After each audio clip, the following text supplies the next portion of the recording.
Assalamualaikum warahmatullahi wabarakatuh. Bismillah, alhamdulillah, la haula wa la quwata illa billah. Allahumma salli ala sayyidina Muhammad abdika nabika rasulika nabil ummi wa ala alihi wa sahbihi wa sallim tasliman biqadri azamatika fi kulli waqtin wa hin. Para santri, wali santri, pemirsa, subscriber dimanapun Anda berada di seluruh penjuru negeri tercinta, negara kesatuan Republik Indonesia, atau di berbagai belahan dunia manapun Anda berada.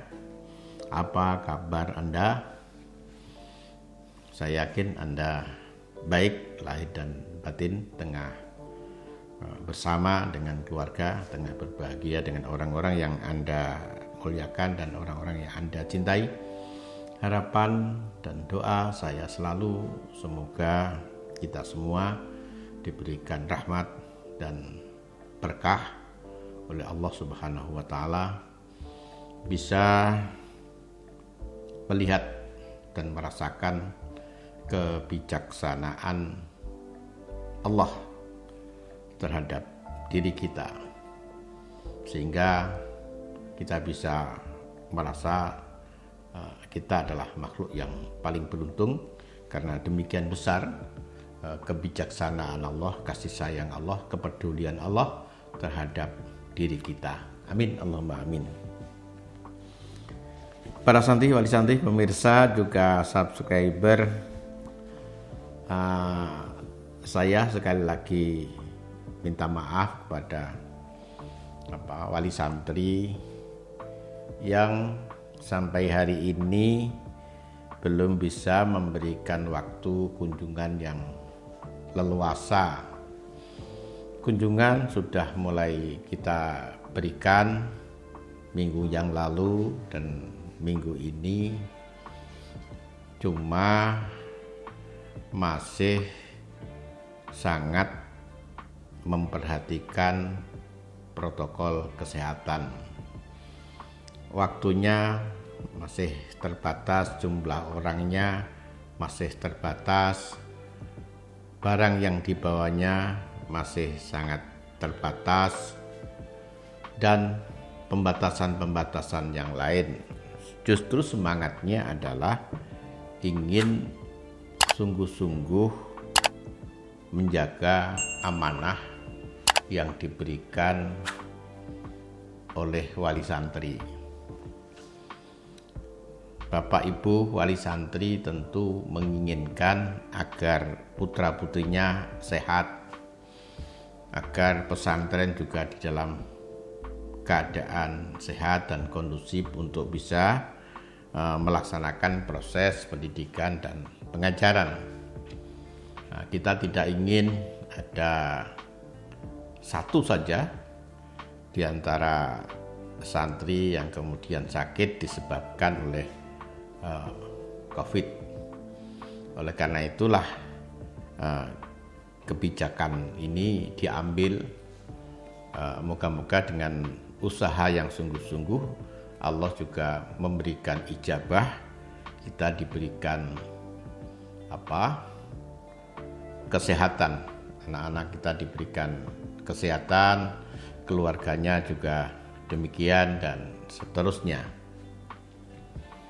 Dan para santri, wali santri, pemirsa, juga subscriber, memang pertemuan antara anak dan orang tua ini adalah sebuah keputusan, sebuah keniscayaan. Nggak mungkin kita atas nama apapun kemudian melarang pertemuan antara orang tua dan putra-putrinya. Cuma memang harus diatur karena anak-anak dalam taraf belajar. Oleh karena itu diatur waktunya, juga harus diatur apa yang sebaiknya diperbincangkan oleh orang tua dan anak, sehingga pertemuan itu menjadi pertemuan yang berkualitas. Yang pertama, anak di dalam proses belajar, diantaranya belajar untuk menjadi pribadi yang tangguh, pribadi yang mandiri, yang bisa mengatur hidupnya. Walaupun untuk itu kemudian masih dibantu, dimotivasi oleh para asatid dan ustadzat. Ini yang terus-menerus dilakukan oleh pesantren. Jarangnya pertemuan wali santri dan santri akan banyak mendukung proses pembelajaran kemandirian itu. Dan yang kedua, anak yang sakit terakhir ini cukup banyak, mungkin karena kegiatan, mungkin karena cuaca yang sangat panas, atau anak sendiri yang kadang-kadang sulit menepati waktu, kapan dia harus berhenti bermain, kapan dia harus mulai tidur, dan seterusnya. Tapi ketika waktu kunjungan, mendadak anak-anak yang sakit itu banyak yang sembuh. Sebelum kunjungan itu bisa 30-35 yang istirahat di gedung sehat dan diawasi oleh dokter. Mendadak ketika kunjungan itu, waktu kunjungan yang sakit tinggal 5, yang lain mendadak sembuh. Apa itu karena pertemuan orang tua dan santri meningkatkan imunitas, kemudian mendadak bisa sembuh, atau barangkali anak itu dalam tanda petik pura-pura sakit, kemudian ketika akan ketemu dengan orang tuanya, mendadak sakitnya hilang. Karena sakit itu kadang-kadang bisa berupa sakit fisik, bisa juga karena kadang-kadang kehabisan uang. Para santri, wali santri, pemirsa dan juga subscriber, kadang-kadang anak-anak kita itu lucu. Jadi kadang-kadang kita sudah merasa selesai ketika anak sudah ada di pesantren dengan mengirimkan uang. Nah, ini untuk 1 minggu, ini 2 minggu. Rasanya anak kita seperti sudah dewasa dalam hal kecerdasan finansial. Tapi ternyata uang yang untuk 1 minggu atau 2 minggu dalam waktu 3 hari ini kadang-kadang sudah habis. Dan kalau sudah habis, dia sudah tidak bisa sarapan pagi. Makan siang, makan malamnya sudah ada di pesantren. Sarapan paginya sudah bisa. Nah, dalam keadaan seperti ini kadang-kadang anak mengalami penurunan semangat karena tidak bisa sarapan pagi, sementara kunjungan dari orang tua juga tidak bisa, sehingga anak harus ngempet lapar di pagi hari. Nah, ini banyak kita jumpai. Nah, itu diantara hal-hal yang unik di tengah para santri. Kemudian kalau bertemu dengan wali santri, apa toh yang sebaiknya banyak dilakukan? Komunikasi jenis apa? Tentu orang tua harus banyak mendengar. Mungkin kebahagiaan, mungkin kesedihan, mungkin perlakuan yang kurang baik dengan teman-temannya, dengan kakak-kakaknya, atau banyak hal. Orang tua harus lebih banyak mendengar dan mencatatnya dengan baik-baik. Kalau masalah-masalah yang dihadapi santri itu bisa diatasi, akan sangat bagus. Tapi kalau tidak bisa diatasi, santri bisa dimotivasi untuk matur kepada mudabir, kepada para ustadz yang memang kita siapkan. Perlu diketahui wali santri, di setiap gedung itu ada ustadz yang ada di sana, yang setiap hari menemani mereka. Sehingga kalau ada masalah-masalah yang tidak bisa dipecahkan dan dihadapi oleh santri, bisa langsung berkomunikasi dengan ustadz yang ada di masing-masing gedung. Jadi santri bisa dimotivasi, jangan diambil alih dulu. Kalau menghadapi persoalan, jangan diambil alih oleh orang tua dulu, tapi anak dimotivasi untuk berani.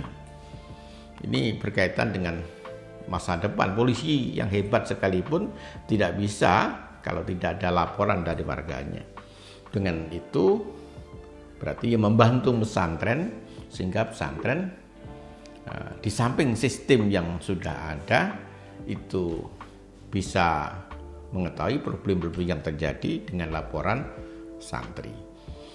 Dan problem yang sangat berat, wali santri bisa mencoba berkomunikasi dengan sekolah, bisa berkomunikasi dengan para ustadz untuk bersama-sama memecahkan masalah itu. Kadang-kadang persoalan itu benar-benar terjadi, kadang-kadang masih berupa imajinasi, maka husnudzon, berprasangka baik harus menjadi landasan agar persoalan-persoalan itu bisa dipecahkan segera. Ingat bahwa pesantren ini bukan hanya pesantren kita, tapi juga pesantren para wali santri dan masyarakat.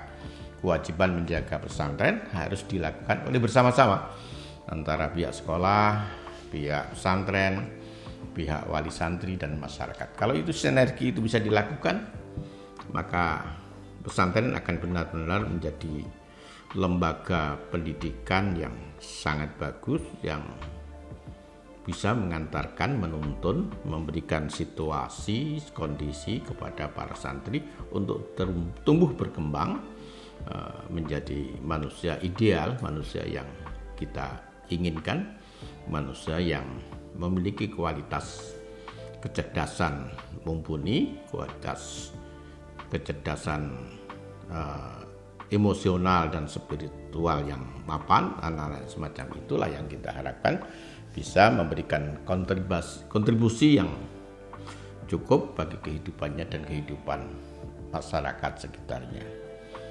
Baik, mari kita lihat bagaimana situasi kunjungan yang kita berikan. Semoga bisa dimanfaatkan dengan baik.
kurang lebih hampir 4 bulan ya kita tidak ketemu putra. Jadi mungkin dengan kondisi seperti ini memang sangat kami nantikan dan kami harapkan sehingga kami itu antusias senangnya gitu Mas.